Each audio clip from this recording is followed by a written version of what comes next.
अच्छा मैया देखिएगा, लड़का लड़की का लवलोकाय होता है ना, तो लवलोकाय क्यों होता है? लवलोकाय के बाद सिंदूर होता है ना, पड़ता है मांग में। क्यों? क्योंकि हर नारी बहन के माथे पर नाग देवता विराजमान रहते हैं हर समय। विवाह के समय में भी नाग देवता बैठे उनके मस्तक पर। अगर सिंदूर से पहले नाग देवता को उस माथे से नीचे उतारना है, इसलिए तो लवलोकाय किया जाता है। दूध लावा को लोग देते हैं।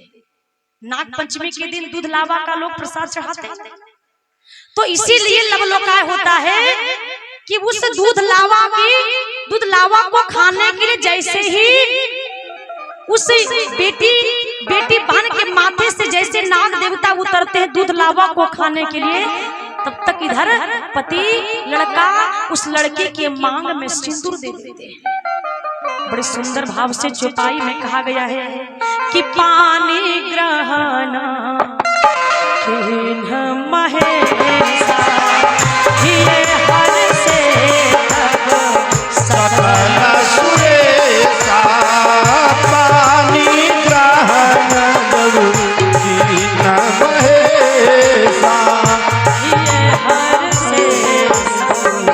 सकल सुरेशा।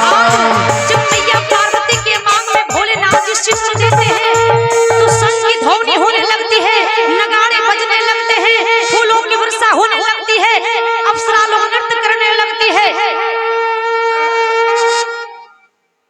प्रेम से बोलिए उमापति महादेव की, प्रेम से बोलिए सिया रामचंद्र की। आज भोलेनाथ जी मैया पार्वती के मांग में सिंदूर देते हैं कि पानी ग्रहण जब किन्ह महेशा ये हर से तब सकल सुरेशा। सारे देवी देवता खुश हो जाते हैं कि आज मैया पार्वती भोलेनाथ जी का शुभ विवाह हो गया। अगर विवाह कोई बेटी का संपन्न से हो जाता है, विवाह में अगर कोई बाधा नहीं आता है, तो पिता और माँ सोचते हैं, भैया सोचते हैं कि आज मेरा तपस्या पूरा हो गया, जो विवाह में विघ्न नहीं आया। क्योंकि विवाह में बहुत विघ्न होता है, लड़ाई झगड़ा झंझट, दोनों पक्ष से लड़ाई हो जाती है, तो बराती में उर्दंग मच जाता है। और अगर विवाह अगर सुखी से संपन्न हो जाता है तो लोग फूलों की वर्षा करने लगते हैं, संग की ध्वनि होने लगती है कि आज मैं पूर्व जन्म का तपस्या आज मेरा सफल हो गया। जब विवाह संपन्न हुआ तो इधर सारे बरातियों की बड़ा शुभ सत्कार किया गया और भोलेनाथ जी को कोहबर पर ले जाया गया। अच्छा, विवाह के बाद लड़का लड़की को कहाँ ले जाया जाता है मैया? कोहबर पर। तो कोहबर पर भी दुल्हा बाबू रूसते हैं ना। लड़की जब ससुराल जाती है तो वहां रूसती है कि हमको चैन चाहिए, अंगूठी चाहिए, बिछिया चाहिए। लेकिन भोलेनाथ जी बेचारा नहीं रूसते, वो जानते ही नहीं है क्योंकि बुरहवा है। और सारी सखियां कह रही है कि आप रूसिए, आपको ये हिमाचल का महल, हिमाचल जी का महल मिल जाएगा, आपका घर नहीं है। अच्छा, आपका महल नहीं है, इसलिए आप रूसिए और ये अपने ससुर से यह महल मांग लीजिए, अभी भी समय है आपको। लेकिन भोलेनाथ जी ने कहा नहीं। सारी सखियां कहती है कि भोलेनाथ शंकर जी से पूछे, और शंकर जी से पूछे, और हिमाचलपुर के नारी बता दबाबुआ लोग बदेत काहे गारी, बता दबाबुआ लोग बदेत काहे गारी, बता दबाबुआ।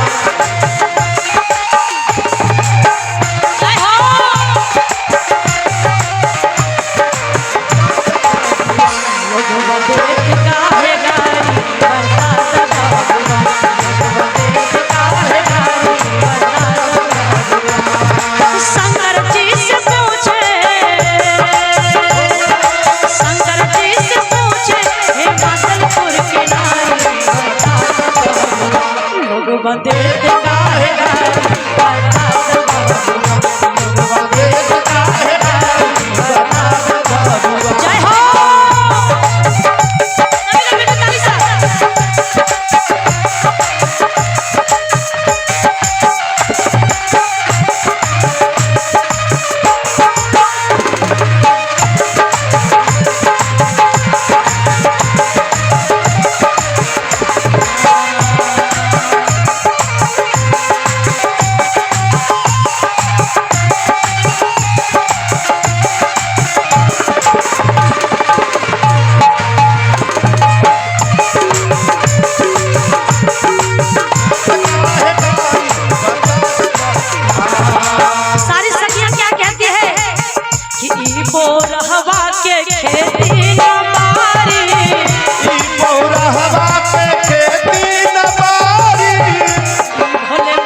जा रहा है कि आपको गाड़ी क्यों मिल रही है?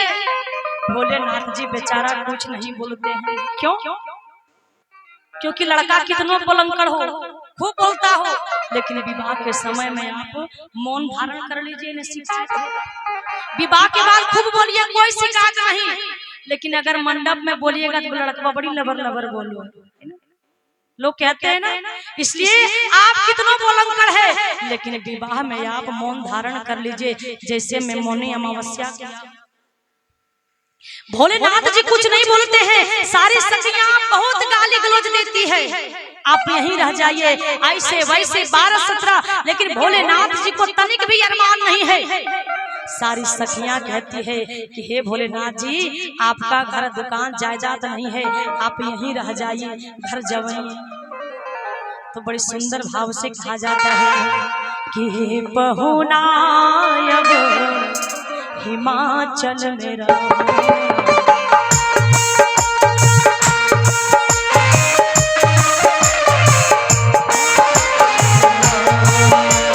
जब ने सुखवा ससुरारी में, जब ने सुखवा ससुरारी में, तब ने सुखवा कहूना।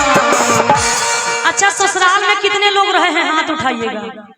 घर जवाइए कितने लोग बनकर रहे हैं? हाथ उठाइए। तो ससुराल में कितने लोग रहते हैं? हाथ उठाइएगा। ससुराल में तो मैया रहती है। देखिएगा, बेटी का विवाह होता है ना, तो विवाह से पहले घर कहाँ बताती? कोई पूछता है कि बेटी तुम्हारा घर कहाँ है? तो पिता के यहाँ बताती है। लेकिन जब विवाह जैसे ही होता है तो विवाह पिता के यहाँ नहीं, ससुराल बताती कि मेरा घर वहाँ है। और जब लड़का का विवाह हो जाए, विवाह होने के बाद 10 वर्ष बीत भी जाए, तो लड़का कभी नहीं कहता है कि ससुराल मेरा घर है। कहता है क्या? अपना घर जन्मभूमि को ही बताता है। और बेटी जन्मभूमि को भूलकर कर्मभूमि का नाम बताती है कि मेरा घर वहाँ है। यही तो बेटा और बेटी में अंतर है। लेकिन तब पर भी लोग पराई कहते हैं। ससुराल जाइए तो क्या कहते हैं कि पराई घर से आए, अगर कोई वैल्यू ना, अगर कोई वैल्यू नहीं है। बेचारी जब मायके भी जाती है, बोली पराई घर से आई है, आई पराई हो गई, इसे जल्दी भेजो। बताइए, हम कहते हैं कि जो ससुराल और नहरा में पराई पराई सुनना पड़ता है, जो 10-20 लाख रुपया तिलक देते हैं, काम कीजिए बेटी के लिए घर ही बना दीजिए। एक काम कीजिए, 10-20 लाख रुपया बैंक में रख दीजिए, बेटी ब्याज को निकाल कर खाएगी। जो ससुराल में जाने के बाद उसे दरिद्र कहा जाता है, पिता को गाली सुनना पड़ता है, माँ को गाली सुनना पड़ता है, भाई को गाली सुनना पड़ता है कि तुम्हारे पिता ऐसे हैं, भाई ऐसे हैं, माँ ऐसे है। बेटी के लिए आप 10 लाख का ब्याज रख दीजिए, वही ब्याज वह बैंक से निकाल कर खाएगी। क्या दिक्कत है? गाली क्या जीवन में आप लोग को झेलना पड़ेगा परिस्थिति। नहीं तो बेटी के लिए घर बना दे, आप तिलक कम दीजिए, लेकिन बेटी के लिए एक छोटा मोटा 2 मकान 3 मकान बनाकर ही भेजिए।